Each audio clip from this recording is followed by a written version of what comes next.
Alright guys, well I had a question from Megatrix, one of my subscribers. Hey Megatrix. Hey look, you asked about how I cleaned up the 1800s coins and the coins to bring them up from that crusty appearance that was on them from being in the ground for so long. I'll film a little bit now and I'll show you, try and keep it as simple as possible. Okay guys, well as you know this coin turned up the best out of all of them from that hunt where I found all the old coins. And what I'm going to show you now, let's see if I can get the light on it. Beautiful coin. It's really come up well. Now that was really well encrusted. So what I'm going to show you now, I've taken a router and I've put some routing in Jarrah, Australian hardwood, and I've got it so that the coins will sit in there. Eventually over time you'll wear this away. Have some very thin, very fine, almost like very fine hair, steel wool, and I always just go like that, and I just perhaps dip that in water, and we'll just put it on the surface of the coin and just very lightly rub like that, so you feel the abrasion, very lightly. With those coins, they were quite encrusted, so I really pushed on it, really gave and this has to be worked out by you with trial and error.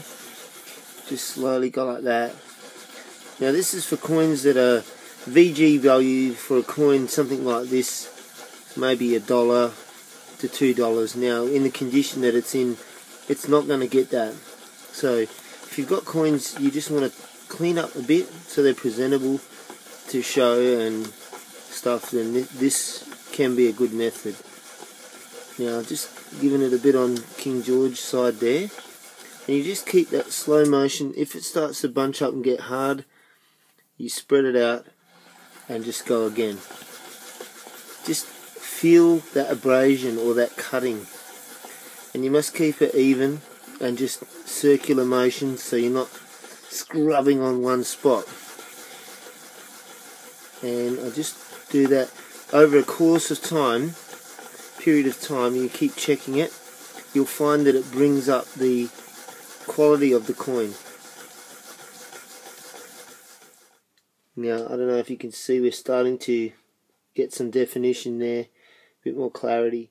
The steel wool that I use that I got for free, but I went down the shop to see what alternatives there were, and I came up with they're like scouring pads or whatever.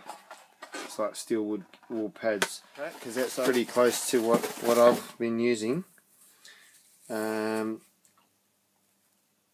Looks very much the same. But before you clean any coins and make any determination, I always use the current coin catalogue. Now this is an Australian one. It's a big thick one, and it has all your values and all your identification things. So with that coin, even though I didn't have an English one, I needed to get them to a point so I could be able to identify them anyway, so I was going to do that anyway, and I did that very lightly, very slowly. So Megatrix, I hope that helps, and you can get the steel wool pads from the shop, try and route up a bit of wood like that, and yeah, so alright, I'll catch you later.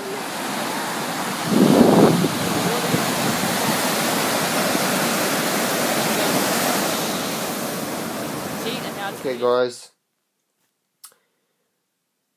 went on a night hunt with Michael last night. The camera was a bit flat, and so I left it behind.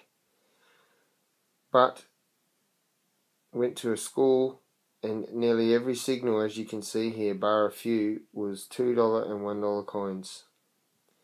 We've got $29.70, $20 in $2 coins, $8 in $1 coins, and then I've made up another dollar out of 50 and a heap of 20s and 10-cent coins. 2-cent coin and 2 1-cent coins. Found this bracelet.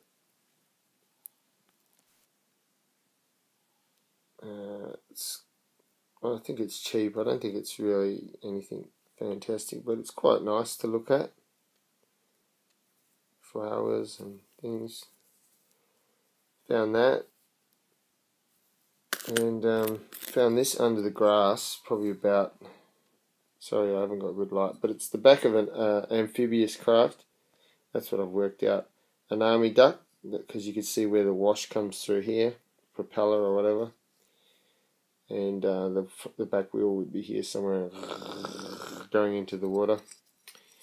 So I found that. I didn't know what it was last night. I just dug it and put it in the bag. What I got to show you was this costume jewellery I found. If you look at the top there, you can see bones going around the outside. So I can't see it being, kind of looks like cast metal.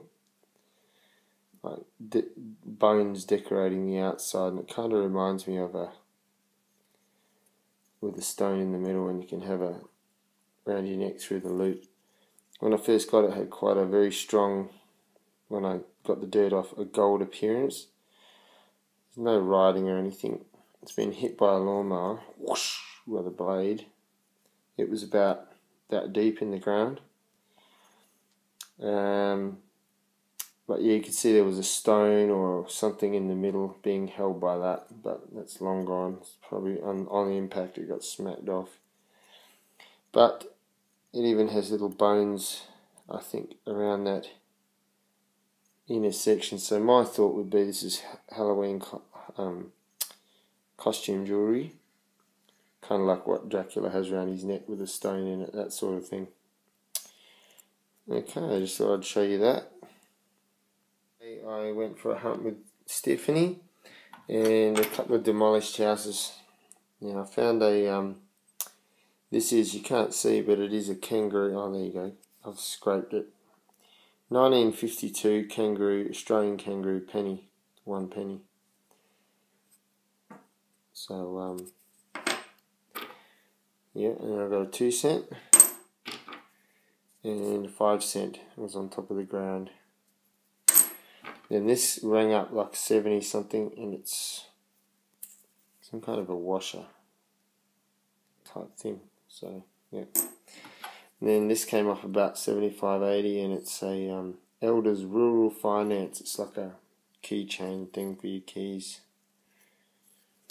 And this is a copper or brass earthing strap for electrical for a house. You put the actual earth wire in there against, and it's like multi sizing, so you can put it on bigger or smaller pipes. Just got home, and I remember I picked up quite a strong signal here near the patio, and here we are. This is what we have. I've done a small plug and pulled out a little fighter jet, a little matchbox fighter plane, 5 centimeters. Didn't even know it was there.